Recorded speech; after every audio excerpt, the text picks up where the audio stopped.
ఉగ్రకుట్ర కేసులో దర్యాప్తు కొనసాగుతుంది. మూడో రోజు కస్టడీలో నిందితులను ప్రశ్నిస్తున్నారు. ఏపీ, తెలంగాణ, మహారాష్ట్ర, కర్ణాటకకు చెందిన ప్రత్యేక దర్యాప్తు బృందాలు విజయనగరంలో మకాం వేశాయి. అటు విశాఖకు చెందిన ఓ రెవెన్యూ అధికారి పాత్రపై కూడా దర్యాప్తు చేస్తున్నారు. అధికారి విషయంలో సిరాజ్ ఇచ్చిన సమాచారం నిజమా కాదా అని ఆరా తీస్తున్నారు.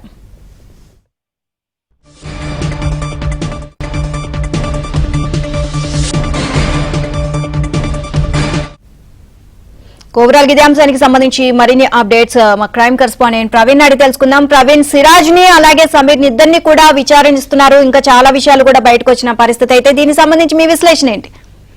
ఇప్పటికే సిరాజ్ ని విచారణలో చాలా కీలకమైనటువంటి అంశాలు కూడా వెలుగు చూసినటువంటి పరిస్థితి కనపడుతుంది. ముఖ్యంగా 7 సంవత్సరాలుగా హైదరాబాద్ లో మకాం వేసినటువంటి సిరాజ్ గ్రూప్ పరీక్షల శిక్షణ కోసం 7 ఏళ్ల పాటు హైదరాబాద్ లోనే మకాం వేశాడు.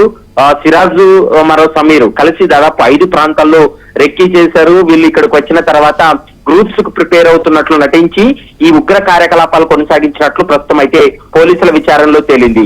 హైదరాబాద్, విజయనగరం, ఢిల్లీ, బెంగళూరు, ముంబైలో సిరాజ్ అండ్ సమీర్ వీళ్ళిద్దరూ కూడా రెక్కీ చేయడం జరిగింది. వరంగల్ జిల్లాకు చెందినటువంటి ఫర్హాన్ మొయినుద్దీన్ కోసం పోలీసులు ఒకవైపు గాలింపు చర్యలు కొనసాగిస్తున్నారు. ఎందుకంటే అతనికి కూడా ఈ ఇద్దరితోటి లింక్ ఉందనేటువంటి అంశాన్ని అయితే ప్రస్తుతం పోలీసులు అయితే గుర్తించడం జరిగింది.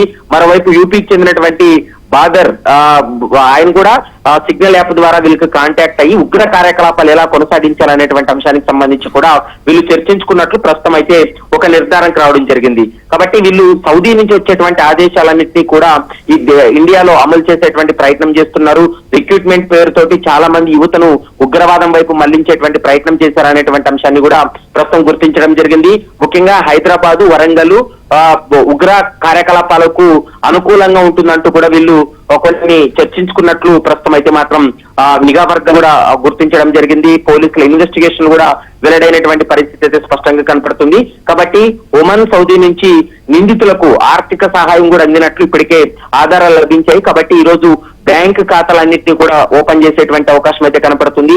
ఎంతవరకు వీళ్ళు ఈ విదేశాల నుంచి ఫండింగ్ అనేది కొనసాగుతుంది, వీళ్ళ అకౌంట్ నుంచి ఇంకా యువతకి ఎవరికైనా ఈ అమౌంట్ అనేది ట్రాన్సాక్షన్ జరిగిందనేటువంటి కోణంలో కూడా పూర్తి స్థాయిలో దర్యాప్తు కొనసాగుతుందని చెప్పుకోవచ్చు. నీలిమా. Right, thank you Praveen.